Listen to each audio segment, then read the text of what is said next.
సమస్త సమూహమును సంపూర్తి చేయబడెను. తను చేసిన తన పని 7వ దినములోగా సంపూర్తి చేసి తను చేసిన తన పని ఎంతటి నుండి 7వ దినమున విశ్రమించెను. కాబట్టి దేవుడు ఆ 7వ దినమును ఆశీర్వదించి పరిశుద్ధపరిచెను. ఏలుయనగా దానిలో దేవుడు తను చేసినట్టియు సృజించి నట్టియు తన పని అంతటి నుండి విశ్రమించెను. దేవుడైన యెహోవా భూమిని ఆకాశమును చేసి దినమందు భూమి ఆకాశములో సృజించబడినప్పుడు వాటి ఉత్తత్రికమును ఇదే అది వారకు పొలమందిరి ఏ పొదముయు భూమి మీద నుండలేదు. పొలమందిరి ఏ చెట్టును మొలివలేదు.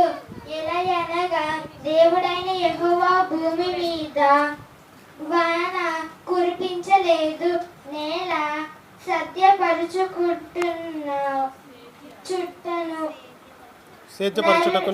నరుడు లేదు. అయితే ఆవిరి భూమి నుండి లేచి నేల అంతటిని తడిపెను. దేవుడైన యెహోవా నేలమంటితో నరుని నిర్మించి వాని నాసికారంధ్రములో జీవవాయువును ఊదగా నరుడు జీవాత్మ ఆయను. దేవుడైన యెహోవా తరును ఏదెనులో ఒక తోట వేసి తను నిర్మించిన నరునకు రమ్యమైనదియు ఆహారమునకు మంచిదనైని ప్రతి వృక్షమును ఆ తోట మధ్యను జీవ వృక్షమును మంచి చెట్ల తెలుగునిచ్చు వృక్షమును నేల నుండి మొలిపించెను. మరియు ఆ తోటను తడుపుటకు ఏదెనులో నుండి ఒక నది బయలుదేరి అక్కడ నుండి చిరిపోయి 4 శాఖలను మొదటి దాని పేరు పీషోను. అది హావీల దేశమంతటి చుట్టూ పొరుచున్నది. అక్కడ బంగారమున్నది. ఆ దేశపు బంగారము శ్రేష్టమైనది. అక్కడ బోలమునగో ముదిగములను దొరుకును. 2వ నది పేరు గీషోను. అది కూషు దేశమంతటి చుట్టూ పారుచున్నది. 3వ నది పేరు హిదికేలు. అది ఆషురు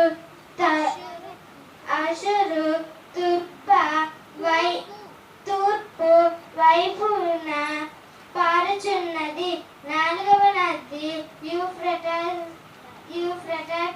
యూఫ్రటీసు.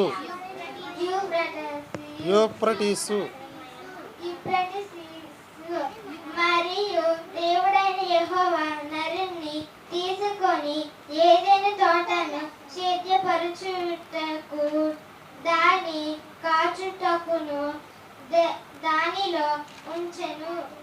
మరియు దేవుడైన యెహోవా ఈ తోటలో ఉన్న ప్రతి వృక్ష ఫలములను నీవు నిర్భయంతుముగా తినవచ్చును. అయితే మంచి చెడ్ల తెలుగునిచ్చు వృక్ష ఫలములను తినకూడదు. నీవు వాటిని తిన్న నిమిషమును నిత్యముగా వాటిని చచ్చదవనని నరుని ఒంటరిగా నుండుట మంచిది కాదు. వాటిని సాటైన సహాయమును వాని కొరకు చెయ్యదమనుకొనెను. దేవుడైన యెహోవా ప్రతి భూజంతువును ప్రతి ఆకాశ పక్షిని నేల నుండి నిర్మించి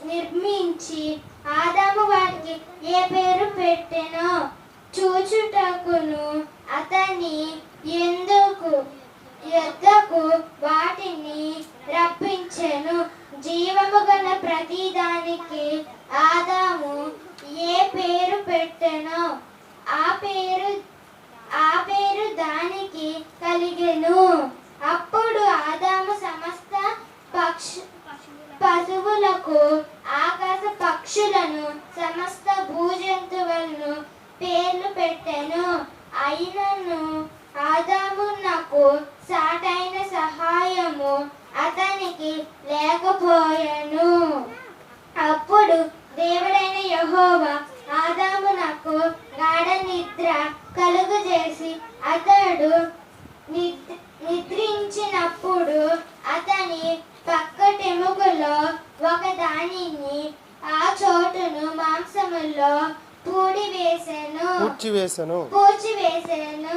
తరువాత దేవుడైన యెహోవా తను ఆదాము నుండి తీసిన పక్కటెముక స్త్రీనిగా నిర్మించి ఆమెను ఆదాము నొద్దకు చేసుకొని వచ్చెను.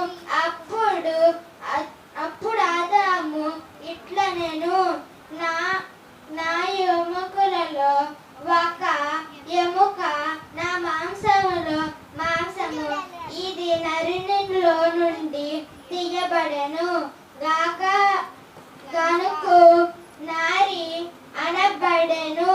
కాబట్టి పురుషుడు తన తండ్రిని తన తల్లిని విడిచి తన భార్యను హత్తుకున్నాడు. వారు యొక్క శరీరమై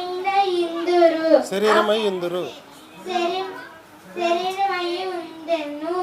అప్పుడు ఆదామును అతని భార్యను వారిద్దరు బయలుదేరగా నుండిరి. అయితే వారు సిగ్గు ఎరుగక యుండిరి.